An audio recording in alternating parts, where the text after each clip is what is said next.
What up, what up? I'm Ellis Williams, and this is On the Record. Here, we go beyond the surface and get into the song, the sound, the story, and the spark that brought it to life. Today, we've got something special. We're sitting down with Christina Apostolopoulos and the duo Good Juice to dig into their latest single, Angel BB, or Angel Baby.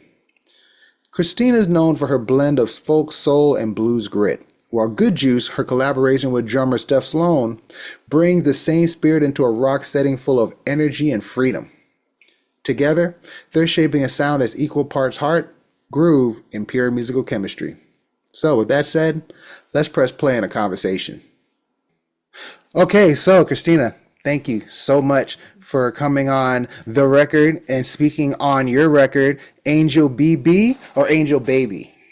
Angel Baby, really. But I think we every time we'd write it on the set list, we would write Angel BB. Hmm. So as a shorthand, but then it just that's so it had to be written that way to Yeah. honor, our history, but I think you could call it Angel Baby. Yeah. Okay. I like how it looks, Angel BB.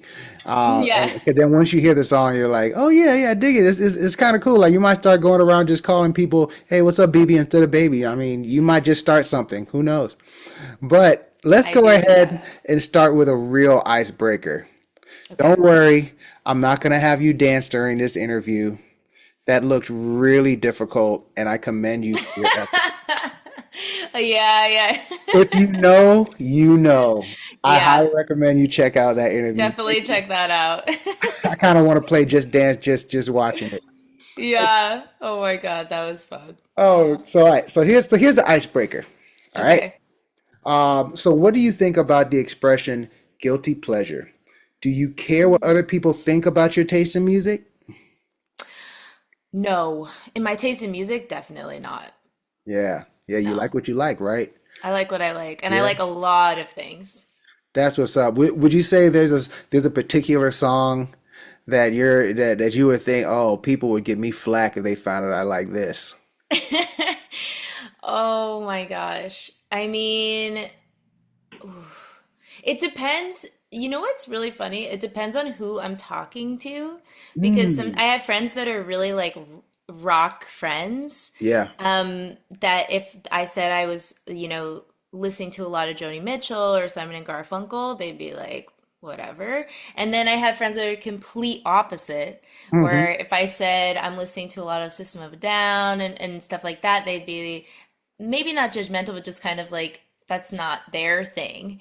So I listen to a lot of that, but I have to say I teach young kids music, so like my Spotify Wrapped is like Old MacDonald Had All a over the Farm and place. like all of these songs that you'll never see my Spotify Wrapped because I play little kid songs as part of my job every Hmm. day. So it's a mess, but I don't.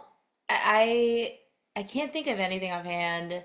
I yesterday I was jamming out to Life is a Highway, Rascal Mm. Flatts with my sister in the car. But then we were also like singing. I like a lot. I like country music.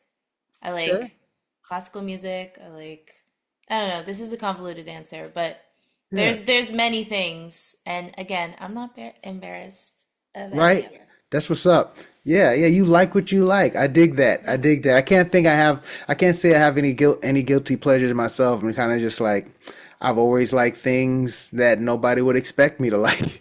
Yeah. And I could not even tell you off the top of my head, it's just like however I feel, I'll go and Yeah. listen to it. You brought up System of the Down and I immediately was like, yeah, I could definitely listen to some Chop Suey right now after this. Immediately, right? Yeah. Listen to it, eat it Yeah. together. Oh, shoot. I've never done that before. Same time? Come on now. All right. My biggest guilty pleasures are more for TV. I'm like a Mm. big reality person. I like a lot of murder shows. I feel most guilty about that. But for music, I don't at Dude, all. yeah. No, I agree. I agree. Yeah. So let's talk about this song, all right? So this song, when I first heard it, it definitely sounded like a love letter to like a young woman. Where did Mm. that message come from? Is it like you? Is it anybody in particular? Yeah, it started out, I mean, it started out a young friend of mine, a younger friend of mine had never been in a relationship before, and she was really wanting to have that experience. And we were having this conversation while I was processing a really, really terrible breakup. Hmm. So I but I knew how she felt because a lot of I was a young person that really wanted to have romantic experiences, but I didn't have my first kiss until I was in college, and I didn't have my, first real boyfriend until much after that. So, but I think I just the having now had those experiences, I'm really grateful that I did wait, whether it was something I actively did or not. I'm glad that those things happened later in my life where I was a more whole, full person, well-rounded person, a little bit more experienced in life in general, because I think people that, and everybody's different obviously, but i I have seen a lot of women, and especially young women, get kind of lost in a relationship in terms of like their own identity or their own friendships. And I just wanted her to know, and again, I was in that state, and I think I'm deep down always in that state, even when I am in a relationship, of like knowing that at the end of the day, I have myself, and me taking care of myself and being a good person to the people around me is the most important thing. And then also having maintaining my friendships, and particularly my female friendships that are so deep and emotional, and really hold me in good times and bad, is something that I always have to prioritize and want to prioritize, even when I'm in a relationship. So it's a long answer to your question, but yeah, it's like it's a big, it's a big song, and it's like a big important message to me personally, and I would say to Steph as well. I think Yeah. we both agree with that.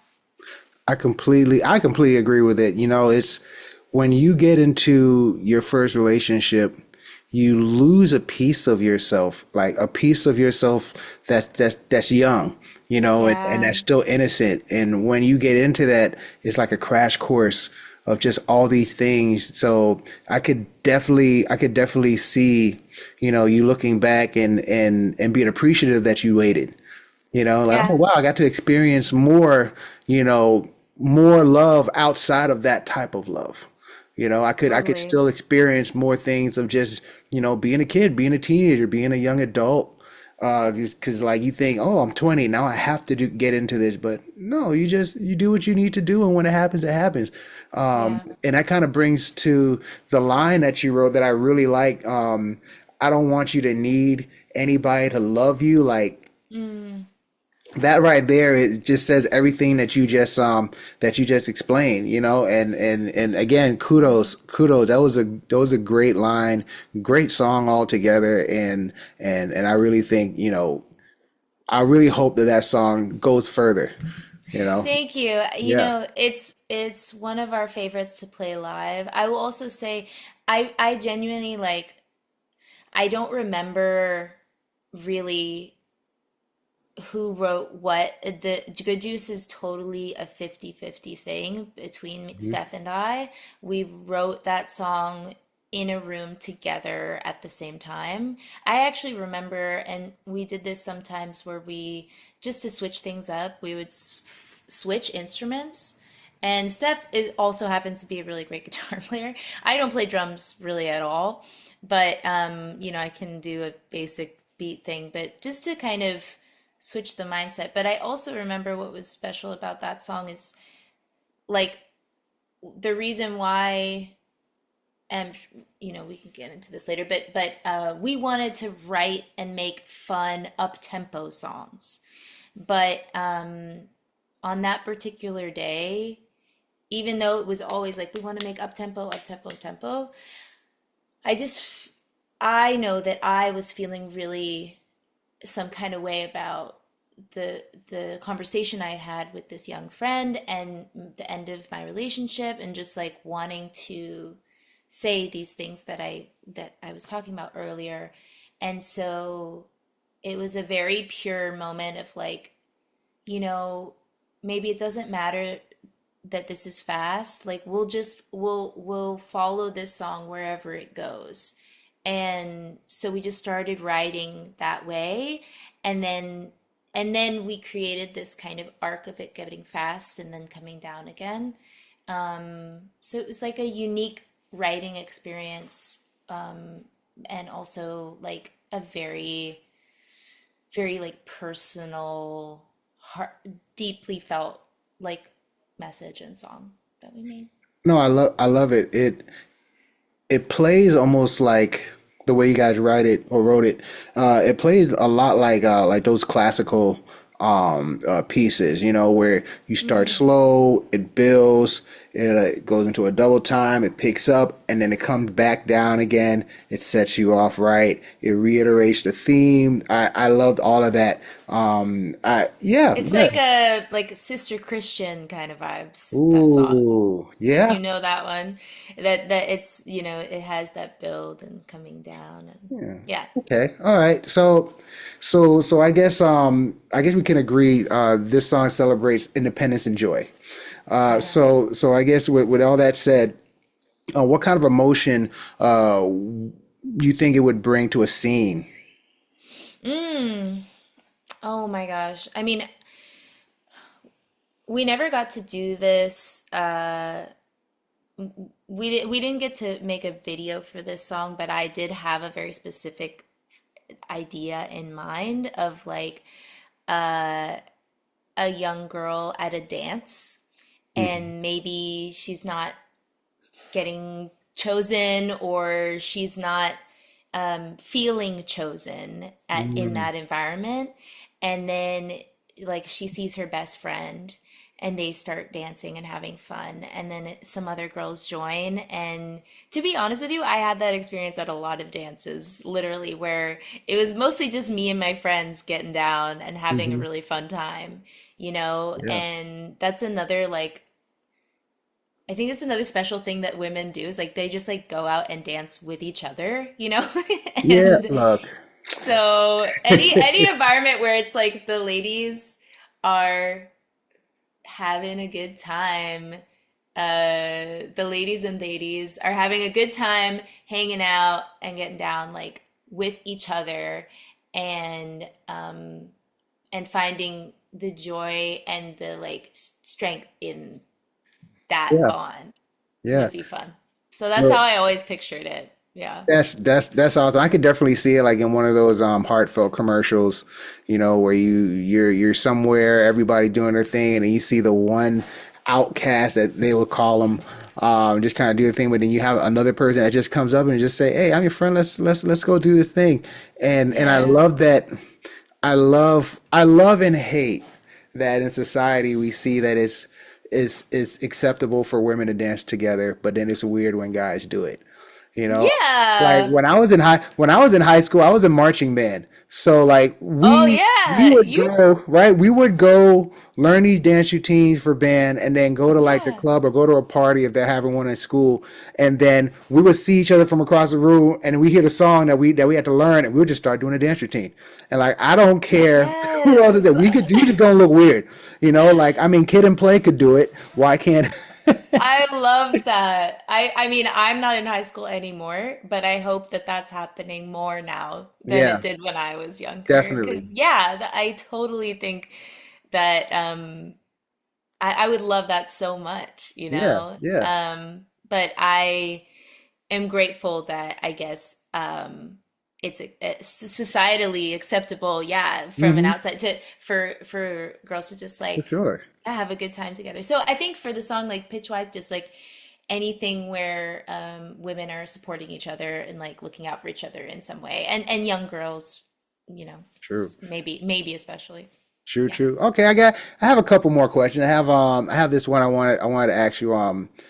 So when it comes to writing lyrics, not just this song, but just all your music, uh, when you're trying to write lyrics that feel honest, like how do you really make them universally relatable? Does that matter to you? Hmm. That's a really good question. I My thing, it's a little bit different sometimes when you're writing with another person and when you have a specific goal in mind of, I think with Steph and I sometimes we had goals of more musically the kind of song we wanted to do, and then also the message that we wanted to do. I knew we wanted a female empowerment song. We Hmm. wanted a friendship song, and that's what we would write to. Um, it's a I sometimes it's a little different when I'm writing for a project versus writing for myself and like my own emotions. But I think generally I would say for songs, the thing that they say is like the more specific you are, the more universal you are. And I think, I mean, I'll bring up one of the most prolific songwriters of our time, Taylor Swift. Her lyrics are very specific, Hmm. specific places and experiences. But even if you the song is 3 minutes, it's not a movie. So you have to think about what the core idea is. If it's a love song, maybe like I love you, what's the special twist you're gonna do on that idea? Hmm. And then I would just say be specific as possible as long as it speaks to that idea always, like as long as you stay focused, because then you create, like I didn't grow up in the Jane Austen era, but when I see a love story being played out in that time, it's like it's specific, but it can still remind me of my own times or experiences that I would like to have. It Yeah. doesn't have to be something that someone's directly experienced to still you could still be really moved by it. It's like it becomes like a metaphor for someone else, Hmm. something that's specific to you, if that makes sense. No, no. I think that's the beautiful thing about receiving music. You know, it's gonna be, even though you could be very specific with what you're writing, and who you're writing to. Still, the people that listen to it can go ahead and take it and interpret it completely different than what you said. And I think that's beautiful. You know, Yeah, that's a beautiful thing as long as it touches them. You know. totally. Okay. All right. So we're gonna ask you one more question before we run out of time. Okay. Okay. So we're kind of going backwards a little bit, but I had mentioned how I could see this in a type of commercial, right? But what kind of brand or visuals do you think Angel BB would fit? Something youthful, bold, nostalgic. I'm thinking you're gonna say nostalgic, but I want to hear you. Interesting. Yeah, I again, for whatever reason, when I was thinking about making a video for the song, it was like a 80s prom dance vibes. Hmm. So maybe that's where the nostalgic factor plays in. It's kind of a John Hughes Hmm. energy, but the treatment of this, musically, the song I think is treated fairly modern. It's a fairly modern song in terms of its production and things like that. Although we had some synthy things, so maybe the introduction of the synths is what made me say 80s, but definitely youthful. definitely youthful, kind of a teenager. I have a lot of young female students that they're like 15, and Hmm. my hope and dream, and maybe this, I'll still make this anyway, at a different time, but was to have all of them be in the video, Hmm. my students that are that age. Um, so yeah, I don't That'll be know. cool. That'll be That's what cool. I'm Yeah. thinking. We'll see. Yeah. We'll see. We'll claim it Yeah. right here. Right here. You heard it Yeah. first. Well, thank you so much, Christina, for hanging out with me and being on the record, talking about the record Angel BB, Angel Baby. Um, Either one. yeah, either one. It's a fun track. Hopefully, next time we have you in, maybe we'll get a step to roll through as Yeah. well, and we can talk about some things you guys have experienced together as a duo. Uh, Yeah. or maybe we can even get you in for Christmas. Who knows? You got a lot going on, but that's great, I got a lot going. right? Yeah, I Cool. hope so too. And I just want to thank you so much for listening and for showing that track some love, because it is everyone at the live shows requests that one for That's what's sure. up. And we always close the show with it. So it's a Ah, special tune, and you know what you're doing yeah, if you yeah. recognize that too. Yeah, So look, yeah. and you guys were definitely very very strategic in with the whole EP because I'm listening to everything and like you said, I could tell it's purposeful, everything's upbeat, it's fun, and then this song starts. It's slow. It's almost soft. You know, you're listening to those to the message, and then all of a sudden it kind of slows to a stop, and then kicks up double time. We're there, and it's just like now you have to pay attention. So I knew that yeah, this is definitely like the showstopper right here. You Mm, know, so thank you. yeah, congrats. Keep doing what you're doing. Thank you so much, and we'll have you come back very soon. I hope. I hope so too. Yeah. Sounds awesome. All Thank right. you. Thanks, Thank Ellis. you.